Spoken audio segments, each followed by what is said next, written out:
Bueno, pues buenos días, muchas gracias por vuestra presencia hoy aquí en una fecha tan especial y significativa para nosotros, ¿no? Para Andalucía Bay, para la asociación.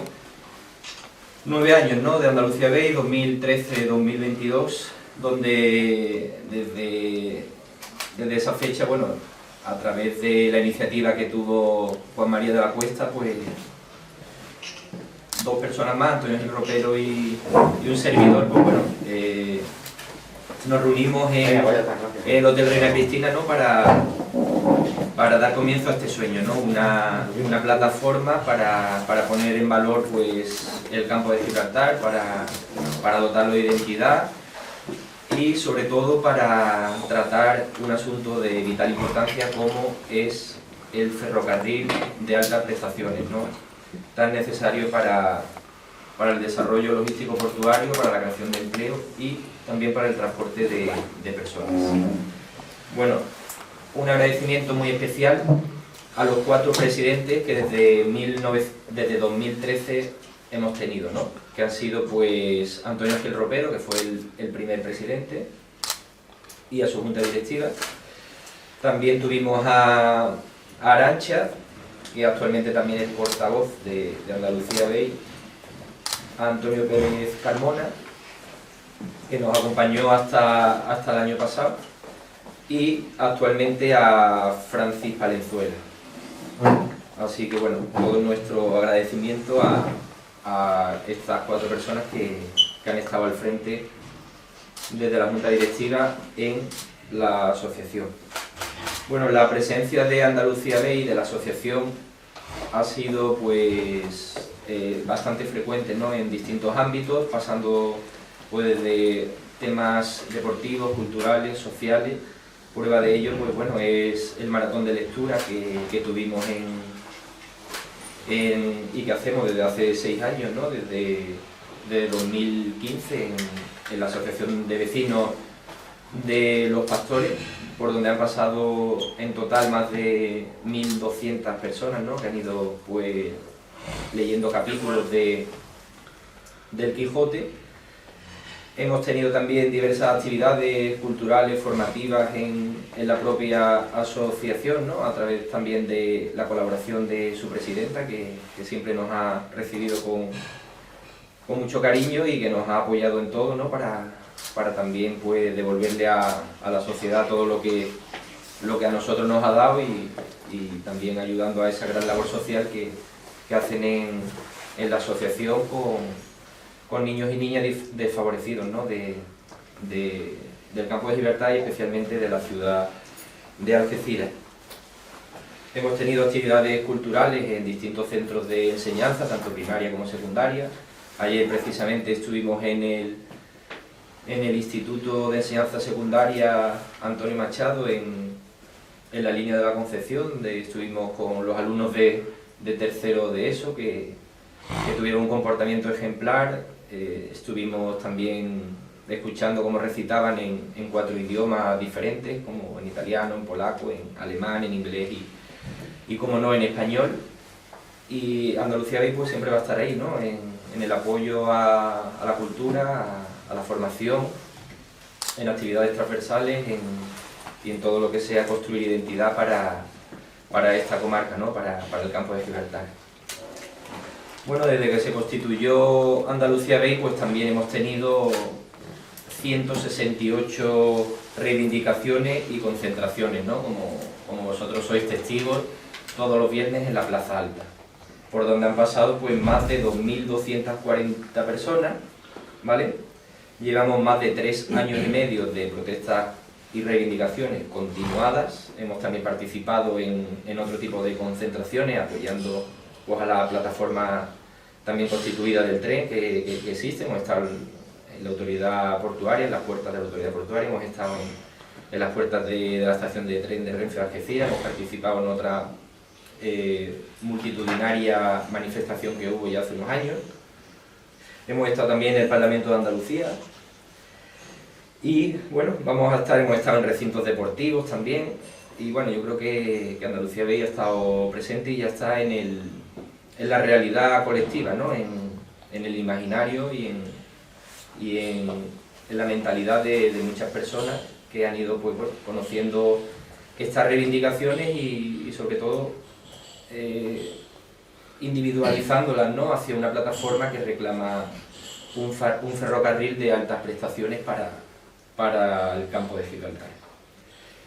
Bueno, la sangría del tren pues ya lleva acumulados 414 días, 10.350.000 de pérdida, más de 6.624 empleos y se han vertido a la atmósfera más de 12.420 toneladas de dióxido de carbono, ¿no? Son datos que matizará Juan María posteriormente. Luego estamos a la espera también de la declaración de impacto ambiental de la electrificación Ronda-Bobadilla, que todavía no tenemos constancia de que va a ocurrir. Y tenemos pues la mejor noticia, ¿no? que nos van a recibir en Bruselas. Yo creo que es un hecho extraordinario y que quizá ha venido a refrendar pues, todo el trabajo que se ha hecho y sobre todo pues esta iniciativa, ¿no? Yo creo que es un éxito no solo para el campo de Gibraltar, sino para toda Andalucía, que una asociación pues sea recibida en Bruselas a través de un alto cargo. Creo que viene a refrendar pues, el buen trabajo que se ha hecho en esta reivindicación y bueno, para nosotros pues una enorme satisfacción que hace que toda esta labor pues merezca la pena y de la que nos sentimos pues tremendamente orgullosos, felices y agradecidos, y también a todas las personas que han pasado por la Plaza Alta para apoyarnos, ¿no? Creo que sin ellos pues hoy no estaríamos aquí y cada vez vamos a ser más. Estamos convencidos de que está calando en la sociedad y lo que ahora parece una afluencia mediana se multiplicará, ¿no? Es cuestión de ir dando pasos y de que cada día, aunque parezca lo contrario, estamos más cerca de que el campo de Gibraltar, de que su desarrollo, de que su bienestar, de que su progreso, pues logre, a través de esta vía electrificada, estar cerca de la capital de España, estar cerca de Europa, porque yo creo que nadie niega que somos el primer puerto de España y que necesitamos un puerto de primer nivel con una infraestructura de primera división también para que todo esto pues se lleve a cabo. Así que bueno, yo por mi parte le cedo la palabra a Juan María de la Cuesta y le agradezco pues todo el trabajo que está haciendo en desarrollo de esta asociación.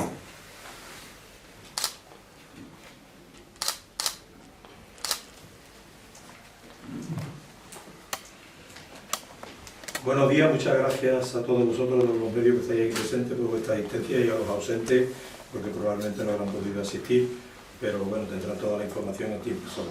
Muchas gracias a Álvaro por las bellas palabras y precisas y concretas y ciertas que me han precedido. El momento que estamos viviendo es único. O sea, yo tengo 66 años y medio y nunca había vivido una coyuntura como la actual. Pero es más, yo creo que con los avances tecnológicos que ahora mismo nos adornan, con los que convivimos, una situación parecida no se ha producido nunca. O sea, una situación de incertidumbre a nivel mundial, provocada por un bicho que ni siquiera es un ser vivo, porque es una ARN, no es ADN, y nanométrico, que en un dado de Parchís caben 50.000 COVID-19, que haya provocado el parón mundial en 15 días, de toda la economía y demás, y con lo cual nos ha reposicionado al ser humano en el papel que tenemos en la naturaleza. O sea, somos uno más de la naturaleza, pero no somos los reyes del mambo. O sea, porque no somos los que controlamos la economía mundial, tenemos la capacidad de modificar el entorno, pero hay otros seres aparentemente más inferiores y más miserables que son capaces, que pueden provocar cambios más brutales que lo que nosotros hacemos. Entonces, el momento es único. Y nos coge, Antonio, y nos coge en una coyuntura,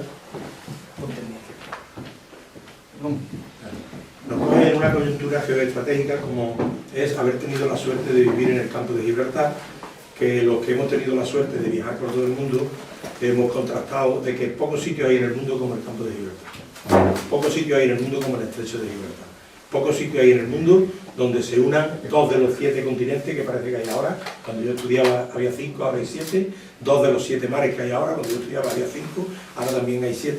Bueno, tenemos la suerte de habitar un emplazamiento geoestratégico donde se unen 2 de estos 7 continentes, 2 de estos 7 mares, donde hay parques naturales únicos a nivel mundial, donde tiene una réplica lo que pasa en nuestra frontera con lo que pasa en África, emplazamientos desde el punto de vista del sol de altísimo standing, temas de deporte de viento, en definitiva, un sitio envidiable.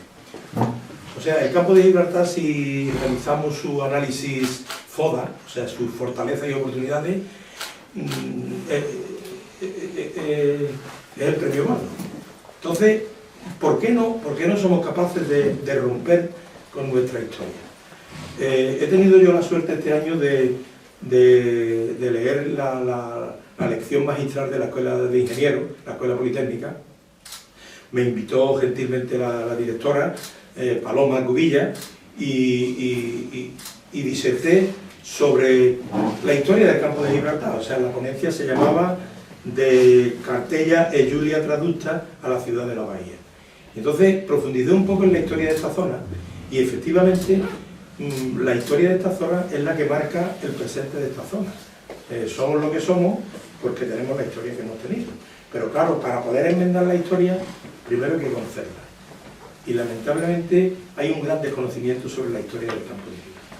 Un gran desconocimiento de por qué desde el siglo XIV hasta el siglo XVIII Algeciras no existía, de por qué desde el siglo XVIII hasta el siglo XXI en el que estamos, no Algeciras, sino el campo de Gibraltar depende, entre comillas, de la colonia de Gibraltar, por qué durante los últimos 7 siglos, desde el siglo XIV al siglo XXII, no hemos tenido entidad, por qué ahora mismo estamos esperando a ver qué va a pasar con el Brexit, cuando la Unión Europea ha dicho que el Brexit es una situación a la que no hemos visto abocados, porque un país soberano como el Reino Unido ha decidido unilateralmente y en contra de los intereses de la Unión Europea salirse de la Unión Europea. Eso ha provocado una serie de circunstancias, una serie de escenarios. Uno de ellos es el Brexit en lo que respecta a la colonia de Gibraltar, y aquí estamos esperando a ver qué pasa. O sea, no hay que esperar a ver qué pasa, hay que provocar lo que va a pasar. Entonces, porque si esperamos a ver qué pasa, va a pasar lo que le interesa a los otros que pase, no a nosotros que somos los que vamos a sufrir la consecuencia de lo que vaya a pasar. Bueno, entonces yo quería decir unas palabras en relación de 4 campos. Primero, continuar en la línea de lo que ha dicho Álvaro, Andalucía Bay. Segundo, el tema del tren. Tercero, el tema de Bruselas. Y cuarto, el tema del campo de Gibraltar. En cuanto a Andalucía Bay, como todos sabéis, es una plataforma civil de conocimiento, es un ágora de conocimiento, es un escenario donde vamos personas que estamos enamorados del campo de Gibraltar, que no pedimos nada a cambio de nuestra participación y que lo único que hacemos es poner nuestra colaboración intelectual a servicio de lo que esta divina comarca necesite. Para eso es importante reunir una serie de aspectos para incorporarse a nuestro proyecto. Hay que estar comprometido con la comarca del campo de Gibraltar, o con la bahía de Algeciras, o con Andalucía. Hay que ser medianamente honesto, hay que ser medianamente curioso, tener un mínimo de talento, y luego, por supuesto, hay que ser empático, hay que ser simpático, hay que ser ilusionante, hay que tener una serie de valores que es lo que marca hoy en día la inteligencia emocional. O sea, no es solamente las cosas que se tocan las importantes, sino las cosas que hacen que seamos felices. Entonces, Andalucía Bay lo que pretende es poner en valor lo que hay y utilizando la herramienta de lo que hay y a través de nuestro buen hacer y es de la sociedad civil que nos acoge, conseguir que en el campo de Gibraltar y en la bahía de Algeciras en el año 2035 haya pleno empleo de calidad. O sea, Andalucía Bay lo que busca es que en el año 2035 haya pleno empleo de calidad en la bahía de Algeciras. ¿Es posible? Sí. ¿Es fácil? No. ¿Cómo se hace? Pues se hace con mucho cuidadito, como decía el tecnólogo.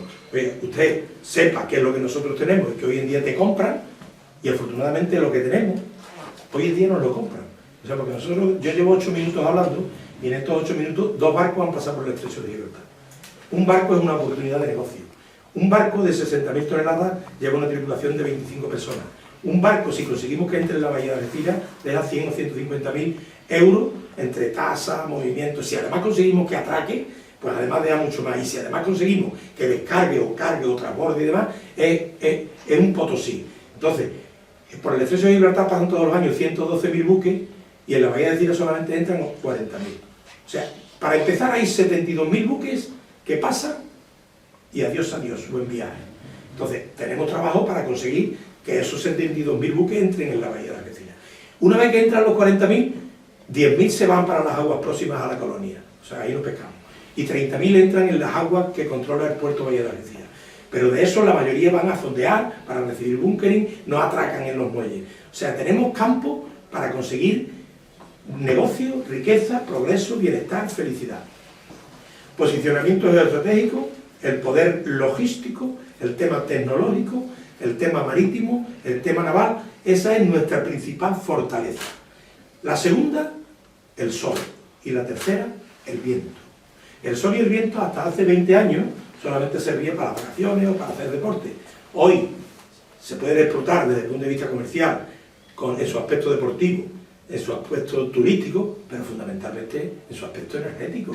Hoy en día estamos los fondos europeos, los Next Generation, los fondos de resiliencia, vienen para apoyar economía descarbonizada. O sea, estamos hablando de que tenemos que pasar a vivir sin emitir CO2 a la atmósfera. Entonces, por eso las centrales se cierran, las refinerías se van a cerrar, por eso el fuel oil va a dejar de consumirlo en los barcos y se va a consumir GNL, se consumirá hidrógeno verde, las plantas fotovoltaicas, las plantas termosolares, las plantas eólicas.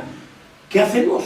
¿Qué hacemos? Que no tenemos ahora mismo aquí un despliegue brutal para que, como pasó hace 20 o 30 años, que parecía que en Linares todo el mundo era campeón del mundo de ajedrez, porque se celebraban allí los campeonatos del mundo de ajedrez. Bueno, ¿qué hacemos? Que no están aquí los mejores tecnólogos a nivel mundial en sol, viento y en logística. Nosotros eso lo tenemos en nuestra hoja de ruta y nosotros estamos haciendo lo que tenemos que hacer para transmitir este mensaje y para entrar, empatizar con las universidades, con las empresas, con las escuelas de negocio, para conseguir que aquí en el año 2035 la juventud, chavales que lleguen a los 25 años, sean trilingües, estén formados en las tecnologías en las cuales nosotros somos fuertes. ¿Por qué en ellas? Porque son las que nunca nos va a quitar nadie. O sea, dentro de 5 millones de años, la fortaleza del estrecho de Gibraltar seguirá siendo el estrecho de Gibraltar, el potencial logístico, el potencial portuario, el potencial marítimo, el potencial naviero, el sol y el viento durante los 5 millones de años. Eso no nos lo va a quitar ni la Ursula von der Leyen, ni la Christine Lagarde, ni el Putin, porque vamos a estar donde tenemos que estar. Entonces vamos a prepararlo. ¿Quiere decir que aquí ya la gente no va a estudiar medicina, no va a estudiar económica, no va a estudiar arquitectura, ingeniero de caminos? Pues claro, pero lo que queremos decir es que aparte de todos los saberes, de todos los conocimientos imprescindibles para un buen desempeño en la vida, tenemos que tener unas habilidades transversales que sea ser buenos en lo que tenemos. No tenemos nada que envidiarle al puerto de Rotterdam ni al Silicon Valley. No tenemos nada que envidiarle. No somos el puerto de Rotterdam ni el Silicon Valley, porque no tenemos el Rin que desemboca en el Mar del Norte, y el Rin luego se une con el Danubio y une el Mar del Norte con el Mar Negro, ¿vale? Y recorre la Europa rica, de Alemania, de Francia, no. Nosotros no, pero nosotros tenemos el Mediterráneo, tenemos la unión del Mediterráneo y el Atlántico. Esto no es Estambul, donde en el Bósforo se une el Mediterráneo, el Mar Egeo, el Mar del Bósforo, no. Aquí se une el Mediterráneo, que es el Mare Nostrum, que es el que dio cabida a las grandes civilizaciones, a las grandes religiones monoteístas a nivel mundial de la historia, se une con el Mar Tenebroso, con el Atlántico. O sea, estamos hablando de palabras mayores. En la única comarca de Europa donde está el Atlántico y el Mediterráneo es en el campo de Gibraltar. No hay otra comarca en Europa donde se une el Atlántico con el Mediterráneo. Entonces, no hay otra comarca en Europa donde se una Europa con África, más que el campo de Gibraltar. Entonces tenemos que sacar pecho. El puerto de Rotterdam, muchos de los que estamos aquí lo hemos visitado, el puerto de Rotterdam da trabajo a más de 100.000 personas. O sea, más de 100.000 familias de Holanda viven del puerto de Rotterdam. El puerto de Algeciras da trabajo a 35.000 personas, o sea, 35.000 familias tenemos recorrido. no quiere decir que llenemos la plaza harta de contenedores, no, no, en absoluto. Se trata de ser consciente y analizar de una manera pragmática y racional, desde una plataforma donde estén todos los saberes y todas las opiniones representadas, cuál va a ser el plan estratégico del campo de Gibraltar en el futuro, porque tenemos fortalezas y lo que no es sensato, que estas auténticas fortalezas que tenemos históricas y permanentes, convivan con un 40% de paro, con economía sumergida, con narcotráfico, con contrabando. Eso no tiene sentido, eso no tiene sentido. Entonces habrá que empezar a poner negro sobre blanco y a decir las verdades del barquero y cada uno que diga la suya. Bueno, para eso es fundamental el tema de la sociedad civil. El tren. Antes de empezar esta rueda de prensa, yo he dicho, no es la primera vez que lo digo, que el tren Algeciras-Bobadilla, tal como dijo Bruselas en el año 2013 a través de un reglamento comunitario que es de obligado cumplimiento para España, que es ley. Los reglamentos, como sabéis, son leyes, no son como la directiva que hay que transponerlo. El reglamento es ley desde el momento que se publica en el diario. Entonces se dijo que Bruselas, Europa, no la Mancomunidad de Municipios, no la Diputación de Cádiz, no el gobierno de Andalucía ni el gobierno de España, Bruselas entendía que el corredor atlántico y el corredor mediterráneo formarían parte de la red transeuropea de infraestructura ferroviaria del TEN-T, que son 9 corredores europeos que Europa pretende que vertebren Europa para acercarnos a que sea un país, un Estado federal que sea en Europa, y que vertebren Europa del norte a sur y del este a oeste. Y de esos 9 corredores, 2 pasan por España, que son el corredor mediterráneo y el corredor atlántico. Y curiosamente, el corredor atlántico llega a España por los Pirineos, por Irún, y luego baja, se va a la cornisa cantábrica y baja hasta Madrid, y de Madrid baja hasta Algeciras, pasando por Ciudad Real, Puerto Llano, Antequera, Bobadilla y Algeciras. O sea, el corredor atlántico de Bruselas tiene un ramal que viene de Madrid a Algeciras, que contiene un eslabón que es Bobadilla-Algeciras. Pero es que el corredor mediterráneo tiene 2 ramales. 2 ramales. Y esta es la gran mentira que ocultan muchos interesados desde la parte de Levante.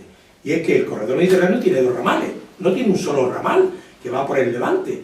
Tiene un ramal que va por el Levante, el corredor mediterráneo entra por los Pirineos, por la Junquera, y luego baja hasta Tarragona, y de Tarragona baja Barcelona, Valencia, Murcia, Almería, y ya luego se mete hasta Antequera, y de Antequera baja a Algeciras. Ese es el ramal de Levante del corredor mediterráneo. Pero luego el corredor mediterráneo tiene otro ramal, que es el ramal central, que de Tarragona, en lugar de bajar hasta Valencia, baja a Zaragoza, de Zaragoza a Madrid, y de Madrid Ciudad Real, Puerto Llano, nuevamente Córdoba, Estepona, Bobadilla, Antequera, Bobadilla y Algeciras. O sea, los 2 corredores europeos que Bruselas obliga a que España construya y que en principio tenían que haber terminado el 31 de diciembre del 2020, esos 2 corredores, el Atlántico tiene un ramal, que es Algeciras-Bobadilla, y el Mediterráneo tiene un ramal que pertenece a los 2 ramales, que es Algeciras-Bobadilla.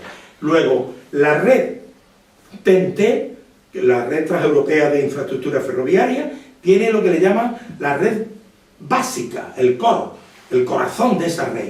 Y en ese corazón está el tramo Algeciras-Bobadilla.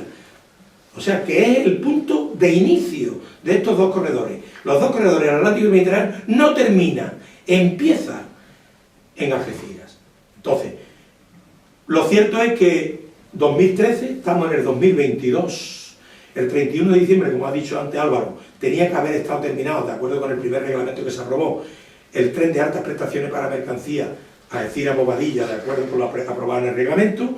Han pasado 400 y pico de días, hemos perdido del orden de 11 millones de euros en competitividad económica. ¿Por qué? Porque mandar ahora mismo un contenedor del puerto de Algeciras a Azuqueca de Henares, a Broñigal o a Coslada por este tren Tortuga del siglo XIX de gasoil que no está electrificado, que no puede con estas pendientes y que no puede llevar composiciones de 750 metros, pues hace que llevar este contenedor te cueste, por ejemplo, 700 euros. Llevar el mismo contenedor al trader, al dueño de la mercancía desde Valencia o de Sines, le cuesta 450 euros. Luego quiere decir que en condiciones normales, un contenedor que venga de la costa este de Estados Unidos, del Atlántico, y que quiera venir a Algeciras para descargarlo, para mandarlo a Madrid, o a Zaragoza, o a Perpiñán, o a París, o a Estocolmo, pues digo yo, ¿para qué voy a ir al Estrecho de Gibraltar? Si yo me encuentro a Sines antes, lo dejo en Sines y me ahorro 250 euros. Pero es que si viene del Mediterráneo, el análisis es el mismo, pero me encuentro a Valencia. Entonces, ¿para qué voy a ir a decir? Lo dejo en Valencia y de Valencia ya estoy conectado con Madrid y con el mundo. ¿Esto qué quiere decir? Que al final Europa no empieza los Pirineos, empiezan de Peñaperro. O sea, es como si del mapa de España cortaran de Peñaperro para abajo, todo esto fuera Estrecho de Gibraltar, esto llega a Sines, o esto llega a Valencia. Ojo, Valencia, Madrid, Sines, esta semana ha habido un encuentro luso-hispánico, y en ese encuentro luso-hispánico no ha estado el puerto de Algeciras, ha estado el puerto de Sines y el puerto de Valencia. O sea, porque no nos necesitan para nada. No nos necesitan para nada. Esto es Estrecho de Gibraltar. Entonces, oye, si seguimos así, a lo mejor la próxima vez que venga el presidente del puerto del Estado, no va a pertenecer al gobierno de España, no va a vendrá el presidente del puerto del Estado, presidente del puerto de Marruecos, al gobierno marroquí. Entonces, tenemos que ser conscientes a qué estamos jugando. Y a qué estamos jugando es que tenemos a Bruselas de nuestra parte, que nos ha dicho a nosotros y al gobierno de España, esto hay que hacerlo. Aunque a ti no te interese, a Bruselas le interesa. Y por eso Bruselas va a poner el 50% de las inversiones que cueste. Entonces, ¿cuál es el resultado? Que desde el año 2013 hasta hoy, han pasado 9 años, en el ramal de Levante del corredor mediterráneo se han invertido más de 13.000 millones de euros, y en el ramal central 400 millones de euros, solamente en la época de Salvador del Encina y de Zapatero, que tuvimos 6 meses sin tren, y en esos 6 meses se invirtieron 300, 400 millones en el tramo San Pablo-Almoraima. Pero claro, ¿ahí qué pasa? Ahí, en cierto modo, nos hicieron un poco de thrillerismo. ¿Por qué? Porque como esa orografía era complicada, nos dijeron que para no tenernos tanto tiempo sin tren, pues solamente se iba a modernizar, se iba a arreglar, se iba a cambiar el balasto, la vía, ¿vale? Una vía, no la doble vía, como dijo Bruselas. ¿Qué ha pasado? Que a partir de ese momento ya nadie habla de doble vía. No. Doble vía o nada. Doble vía o nada. Totalmente electrificado o nada. Con posiciones de 750 metros o nada. Entonces, yo le pediría, por favor, nosotros no tenemos ningún poder, pero por lo menos, a modo de persuasión, cuando vengan los responsables del Ministerio de Fomento, de la Secretaría de Estado de Infraestructura, de Adif, que no vengan contándonos que hemos adjudicado el herbalizamiento, el apartadero de Campillo. No. Oye usted, haga el favor de decirme, ¿cuándo vamos a tener la línea de Cira-Bobadilla totalmente electrificada, con doble vía, con apartaderos compatibles, con composiciones de 750 metros y con parámetros tecnológicos compatibles, con altas prestaciones y poder competir con Valencia? ¿Cuándo lo vamos a tener? ¿Cuánto va a costar? Porque hablan de 300 millones, 400 millones, y tenemos un experto en estos temas, ingeniero de camino, Antonio Ropero. Aquí, la obra de Cira-Bobadilla, estamos hablando de decenas de miles de millones. Decenas de miles de millones. Oye, vamos a decir la verdad, no vamos a engañar más a la ciudadanía. Oye, porque mi proyecto no termina a final de año que hay elecciones en la Junta de Andalucía, o a final del año que viene que hay elecciones en España, o al año siguiente que hay elecciones. No. Nuestro proyecto termina cuando nosotros tengamos un tren que pueda competir con Sines y con Valencia. ¿Eso es importante? Eso es vital. Eso es vital porque ahora mismo, si miran ustedes los ratios del puerto de Algeciras del año pasado, Puerto de Algeciras movió 5 millones de euros, bueno, movió otras muchas cosas. Puerto de Algeciras, afortunadamente, demasiado está haciendo, los estibadores, los directivos, la comunidad portuaria, la autoridad, demasiado está haciendo de mantener el tipo con el trato que le dan. Entonces, el Puerto de Algeciras movió el año pasado 5 millones de TEU, de cajitas, de contenedores, de los cuales, pues, un 92% fueron contenedores de transbordo, y el resto, el 8% es el import-export. Realmente, en los puertos lo que deja dinero es el import-export, porque el contenedor que yo cojo de la cubierta del barco, de la bodega, lo pongo en el muelle, y ahora en el muelle un camión lo coge, se lo lleva a Córdoba, se lo lleva a un polígono industrial, se lo lleva a Zaragoza, se lo lleva a Perpiñán, ahí está el valor añadido, yo le doy, genera riqueza. El contenedor de transbordo lo que hace, tú lo coges del barco, lo pones en Isla Verde, ahora viene otro barco y se lo lleva. Ahí lo que sí, ahí genera puestos de trabajo, están los portuarios, los estibadores que cobran su sueldo y las tasas portuarias, pero realmente la riqueza poca. Entonces, si yo, como decía el otro día en otra entrevista que me hicieron, si yo fuera el presidente del puerto de Algeciras, que es un excelente profesional y una bellísima persona, yo no dormiría. No dormiría porque tengo 4 mantras, que son las escapadas de Damocles, que nada más que veo yo cuando miro para arriba y me apuntan a mi cabeza. Que, primero, ¿cómo compito yo con Tanger-Med para que no me sigan quitando transbordo? Si en Tanger-Med los costes de la manipulación del contenedor son más baratos y las tasas portuarias, y además no hay connotaciones medioambientales de emisiones de CO2, ni desde el punto de vista de seguridad, ni el tema fiscal y demás, porque es otro país, no está sometido a los controles de la Unión Europea. Ahora tenemos el ETS, las emisiones de CO2 y demás. O sea, ¿cómo compito yo con un país que no controlamos nosotros, ni puertos del Estado, ni el Gobierno de España, que paga unos salarios muy inferiores a los nuestros? No voy a rebajar los salarios nuestros, ni puedo provocar que suban los de allí. Y si además hay otra... ¿Cómo compito yo? Tengo que competir dando valor añadido al servicio que yo le presto al contenedor, que va a estar aquí almacenado un tiempo limitado, porque luego se lo lleva un barco. Entonces, o sea que es muy vulnerable el tema del tráfico de transporte. Nosotros siempre habíamos confiado en que hace 15 años Tanger-Med no existía, y el puerto de Algeciras movía 4 millones de TEU. Hoy en día el puerto de Algeciras mueve 5 millones de TEU y Tanger-Med mueve 7,4 millones de TEU. Bueno, eso dice algo, Yo no creo que nunca el puerto de Algeciras vaya a desaparecer en transbordo por culpa de Tanger-Med, porque Tanger-Med lo que está haciendo es incorporando a nivel mundial una marca de que el nodo logístico de transbordo de contenedores a nivel mundial está aquí, en el Estrecho de Gibraltar. Entonces los barcos seguirán viniendo para hacer transbordo, lo harán en Tanger-Med, que es más barato, o lo harán aquí, pero bueno, seguirán, pero realmente nos está costando mucho superar. Y luego tenemos el import-export, y el import-export necesita el tren. Si no tenemos tren, no hay import-export. Fijaros los datos del año pasado que han sido fabulosos para el puerto de Algeciras. Por tren, el año pasado el puerto de Algeciras movió 35.000 contenedores. Por tren, 35.000 contenedores, de 125 días, 100 contenedores por día. 100 contenedores por día. 35.000 contenedores. Valencia movió más de 200.000 contenedores. Entonces, eso no tiene arreglo. Entonces, o tenemos el tren, o esto es la crónica de una muerte anunciada. Entonces, ya cuento el tema de Bruselas y ya le dejo la palabra a Antonio. Bueno, el tema de Bruselas. Entonces, ¿nosotros qué hicimos? Nosotros, bueno, decía que los 4 puntos de la espada de Damocles son el tema del transbordo, cómo consigo ser competitivo frente a Tanger-Med, que es una realidad, no puedo cambiar Tanger-Med, tengo que inventarme algo para cambiar yo. En el tema del import-export, cómo compito con Cine y con Valencia para que no me lo quiten, pues tendré que hacer con tren, tengo que tener un tren, y además un tren, que ¿por qué un tren solo a decir a Bobadilla? ¿Por qué no un tren a decir a Portal Jerez o un tren a decir a Málaga? 3 líneas, pues sí, Valencia, Barcelona y Bilbao tienen 4, ¿por qué no vamos a tener otro tren? ¿Y por qué tenemos que tener una sola vía del siglo XIX, un tren Tortuga de José María del Tempranillo, que es muy bonito para ir, llevar a los niños el fin de semana a ver la Cueva del Gato y demás, pero para transportar contenedores esto no vale. No tiene sentido tú coger un contenedor en Algeciras, subirlo hasta 1000 metros, llevarlo a Ronda y luego bajarlo hasta Antequera. Eso no tiene sentido. O sea, si quieres ir por ahí, de decir a Bobadilla, pues una variante que no pase por Ronda. Y pero es que por Ronda, el tren empezó en Ronda. Lo hicieron los ingleses, de Ronda hasta Antequera, y luego desde Ronda a Algeciras. O sea, la historia es la historia, hay que conocerla, pero bueno, pues yo no... Resignarnos, sí. Rendirnos, no. Entonces me resigno de que lo que hay es lo que hay, pero no nos rendimos. Bruselas. Nosotros, conscientes de que esta situación no teníamos apoyo, porque estamos, si tú coges un periódico, el otro día escuchaba a Carlos Villanueva en la presentación del libro que ha escrito ahora, o que ha ilustrado con Juan Antonio Palacio, Trazos y Trozos creo que se llama, y decía Carlos Villanueva, me he cambiado de casa y entonces haciendo la mudanza había periódicos del año 80 que iba a tirar y al tirar miraba y los temas eran los mismos. El tren a decir a Bobadilla, en el año 80, el desdoble de la línea de Tarifa a Algeciras.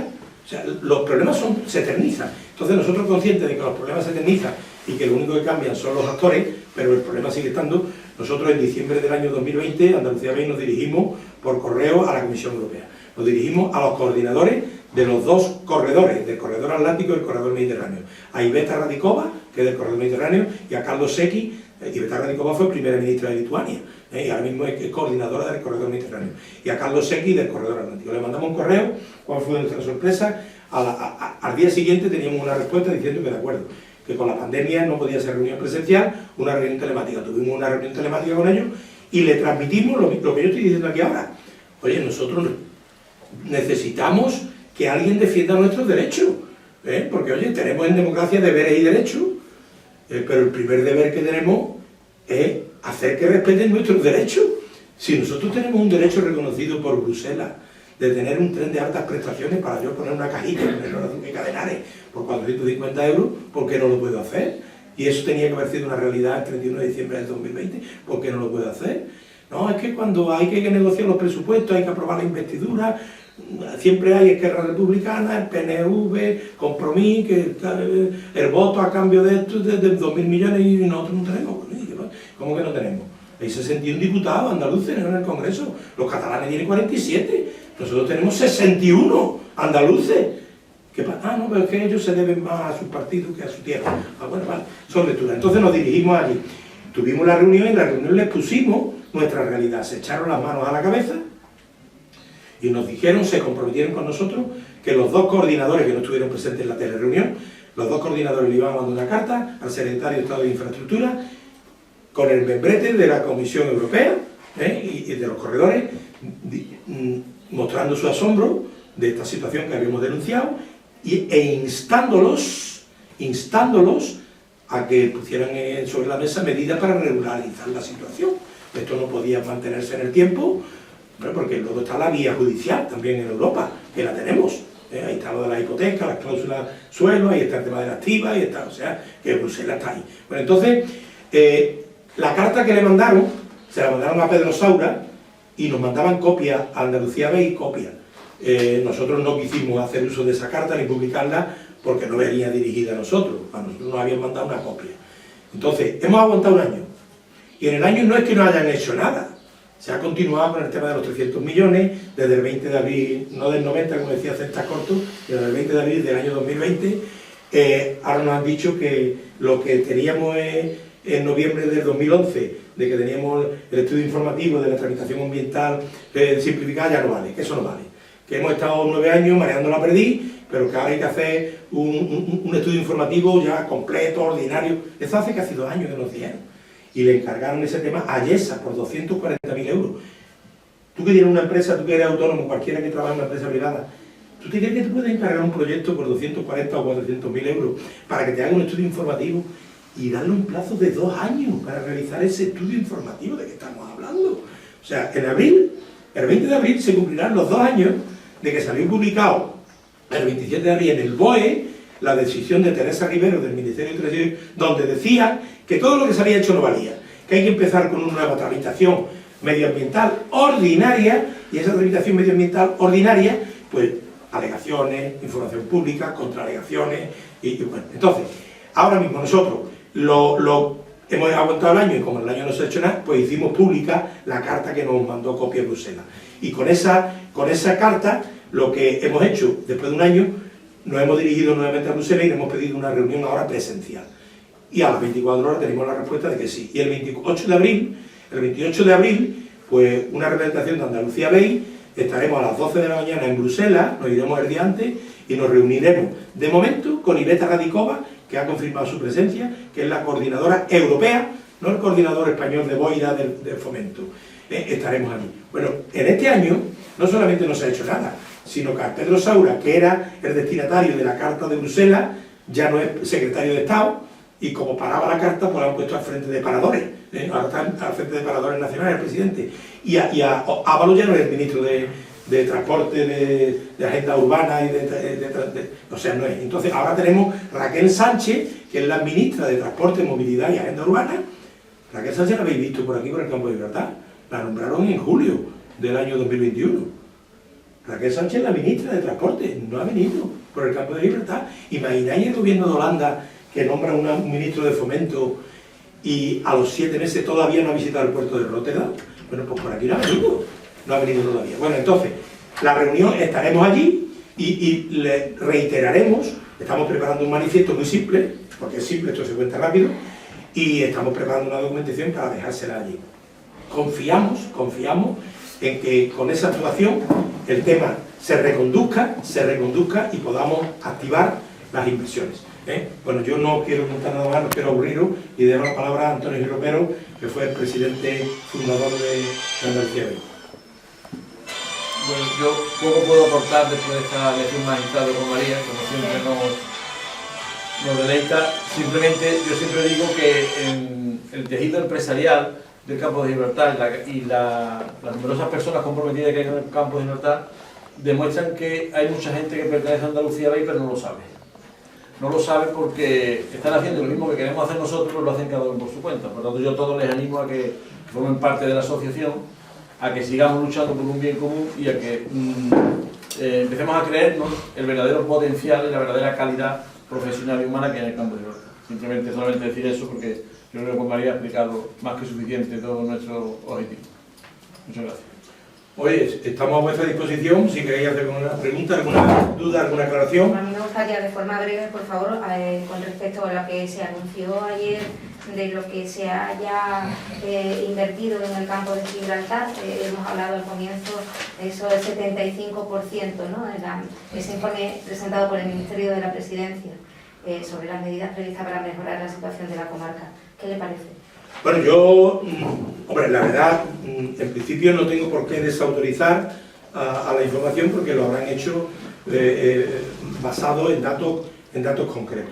Ahora, sí me sorprende que el reflejo que ha tenido en los medios de comunicación, la justificación que el gobierno da de haberse invertido el 75%, lo que a nosotros nos afecta fundamentalmente, que es el tema de las infraestructuras, que es el desdoble, no de la tarifa Algeciras, el desdoble de la Vejer a Algeciras, que de los 1.200 kilómetros que hay desde Chiclana hasta Gerona, solamente hay 77 kilómetros que no son autovías, que es desde Vejer hasta Algeciras. Entonces, esa infraestructura, la inversión en el tren, que se diga que la parte adjudicada al tema de la Algeciras-Bobadilla se da por ejecutada. Lo que pasa es que todavía no se ha podido licitar, ni adjudicar, ni iniciar la obra, porque estamos en el trámite ambiental. Pero es que ese trámite ambiental, ¿cuándo va a terminar? Y ese trámite ambiental es el trámite ambiental. Hay un conejo en la chistera. Ese trámite ambiental, ahí están las dos administraciones, la administración competente, que es el Gobierno Central, que es el Ministerio de Transición Ecológica, de Teresa Rivero, que es el que mandata que se realice un estudio informativo y una tramitación medioambiental ordinaria. O sea, el organismo competente medioambiental, en este caso, es el Ministerio de Transición Ecológica, que pertenece al Gobierno Central. Y luego, el problema que ha habido para retrotraer la tramitación a su punto de origen del año 2011 es que la delegación de Medio Ambiente y Sostenibilidad de la Consejería de Agricultura, Ganadería, Pesca y Transición Ecológica de la Junta de Andalucía en Málaga, en el trámite de información pública del proyecto de la electrificación de esa línea, ha presentado una alegación porque entiende que en esa línea eléctrica, al pasar por la laguna de Campillo, se producen unas radiaciones electromagnéticas que afectan a un ser vivo que está en la laguna. Y entonces, bueno, o sea, ¿de quién es la culpa? Bueno, pues el Gobierno Central dice que es la culpa del Gobierno autonómico por haber presentado la alegación, y el Gobierno autonómico pues dice que la culpa es del Gobierno Central porque no ha sabido tramitar un proyecto que no sea susceptible de recibir esta alegación. Pero lo curioso no es lo que ha pasado, lo curioso es cómo se ha actuado después de lo que ha pasado.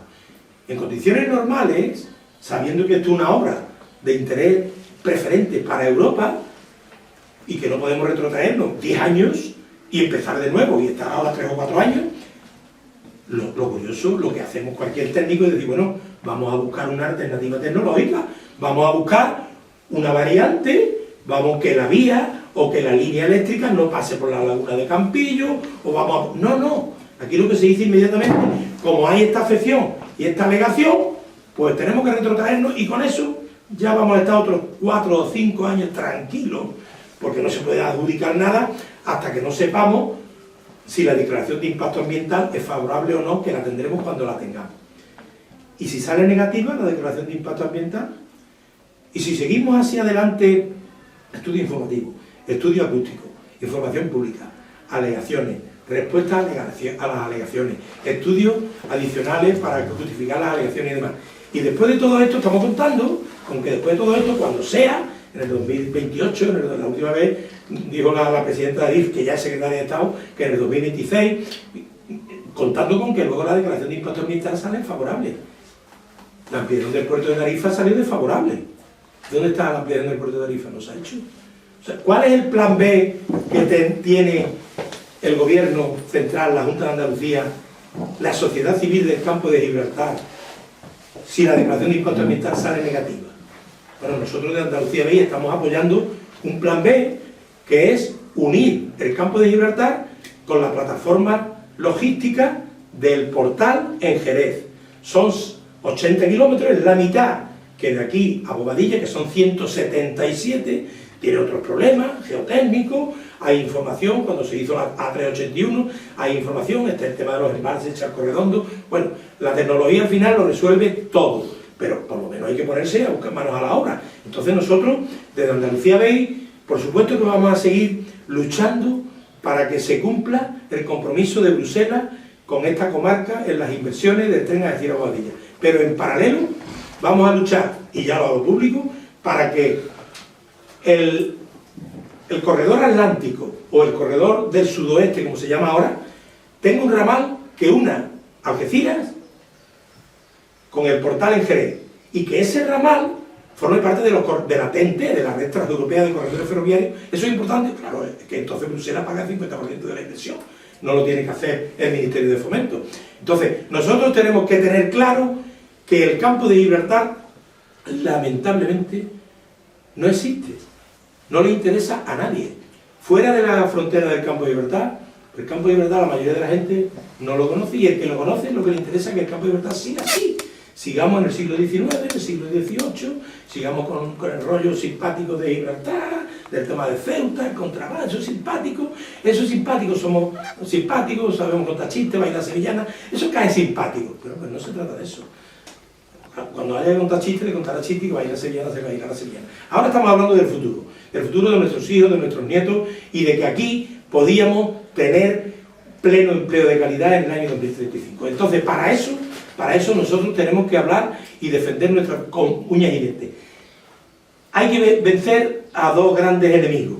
Primero, la indolencia de la ciudadanía, que es por algo. O sea, la gente son muy dueñas de su presente y de su futuro. Si una persona quiere ser indolente, sabrá lo que está haciendo con su futuro. Yo no tengo por qué sacar de la indolencia a alguien que no quiere salir de la indolencia, está claro.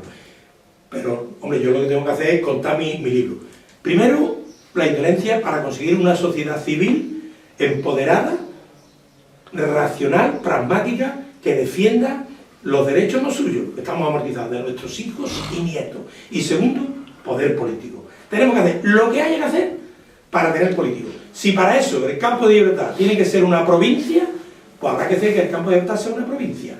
Si tiene que ser una comunidad autónoma, pues tendrá que ser una comunidad autónoma. Ahora mismo en España hay 9 provincias que tienen menos habitantes que el campo de Gibraltar. Soria tiene 82.000 habitantes, como la línea. Y Soria ha sacado 2 diputados y tiene 4 senadores.